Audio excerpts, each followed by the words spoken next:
Hello, my name is Nuri Isaac and I'm 17 years old and I'm studying at the Rotterdam University of Applied Sciences to become a teacher in English.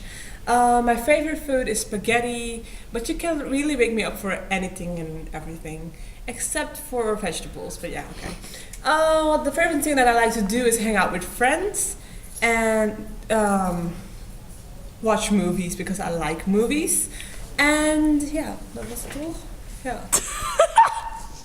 Hello, my name is Evelien and I am 19 years old. I'm studying at the University of Applied Sciences to become a teacher in English. My favorite hobbies are playing the piano, watching series, or watching movies. I like to hang out with friends and I love ice cream or chocolate or any kind of food, Italian at most actually. After this short introduction, you'll be watching a little presentation Yuri and I made about the crash, the New Deal, and the Great Depression during the 1930s. We'll hope you'll enjoy and that you'll actually learn something.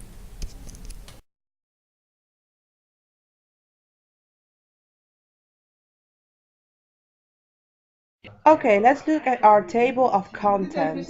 This is our table of content. We'll briefly discuss the Roaring Twenties, Black Thursday, the Great Depression, and next we'll talk about President Hoover and President Roosevelt. And after that we have a talk about the New Deal and the Second New Deal, and we round it up with a brief conclusion. But first, the Roaring Twenties.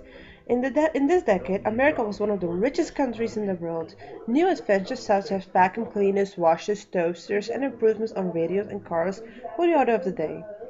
A lot of people want to share in these riches, so what they basically did was loan them money and buy whatever they wanted. Live now, pay later was their creed. And also it invested money in stocks, which made them rich on paper, but not really in reality.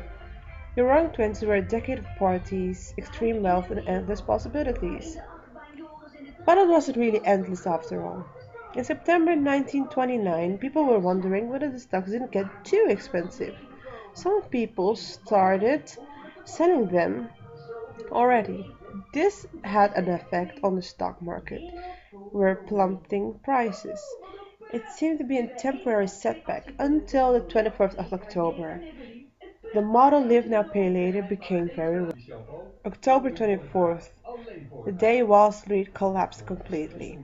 This day would go into the history as Black Thursday. The money that people had lent to invest was gone, and as well as their profits. This left them with incredible debts. So the crash hit America hard.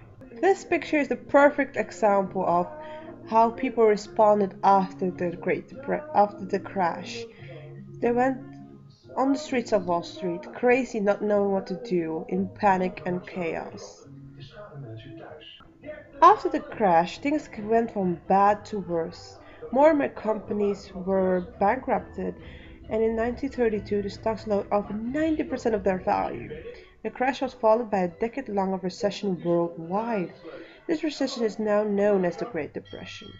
In this decade, there were about 12 million people unemployed in America. Tens of millions were underfed. When a nation is suffering, they turn to the government, as well as America did.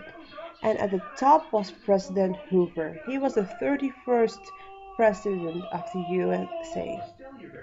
Um, Down below you find a quote of Hoover when he admits he made things worse after the crash. It says, "Once upon a time my political opponents honored me as possessing fabulous intellectual and economic power by which I created a worldwide depression all by myself." But how did he make things worse? He did it by not doing anything at all. He believed that recession would sort itself out. However, it hadn't sorted itself out in 1932, and it didn't look like it was about to restore itself. So in the year 1932, Hoover decided to help the banks and the companies that still existed with loans. However, Hoover didn't give any federal help whatsoever. Not $1 went to the unemployed, the homeless, and other people in need.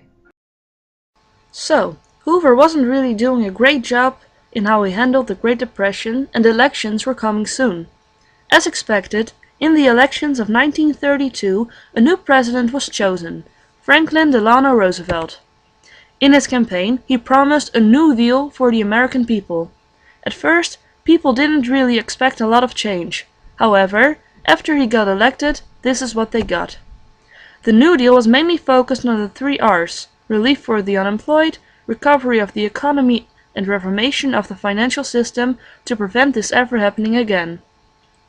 Within the first 100 days after Roosevelt started his presidency, the government launched a lot of new laws in a lot of sectors of the economy to get grip on the situation. Roosevelt made money available for hundreds of projects, such as new projects that needed to be built, or repairing or improving bridges, roads, school buildings, and hospitals.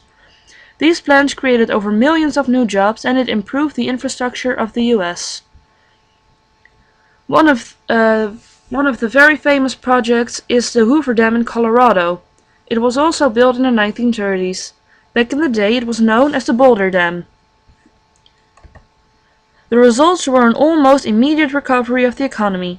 The unemployment declined rapidly. Because of the building projects, and the income didn't drop anymore either. Most of all the people were glad with all these changes, but not everyone. Business giants were protesting against the rising taxes they had to pay, and the Supreme Court countered laws that gave the government too much power in their opinion. This second New Deal was actually the second phase of the New Deal. It focused more on the reformation of the system than improving the economy. The positions of the unions were improved. Companies and employees were forced to put money aside for pensions and future unemployment. Roosevelt also introduced even higher taxes on the high top of incomes to bear the enormous costs of all the projects that were introduced.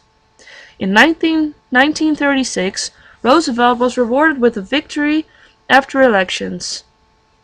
He won in almost all the states. The Democrats had an overwhelming majority in the Congress. But Roosevelt's second term wasn't as successful as his first one. It was more of a letdown. He openly went into battle with the Supreme Court, but he lost. The conservative Democrats in the southern states stopped the further expansion of the New Deal together with the Republicans. Furthermore, after all the high expenses, Roosevelt decided to economize. This led to a new small recession in 1937. The economy recovered again after the small recession of 1937, but the depression didn't end. The unemployment and economical issues disappeared only after the USA got involved with the Second World War. This was the end of our presentation. That was it for our presentation. I hope you really liked it. After this presentation, so the next class, we have made a few exercises on the board.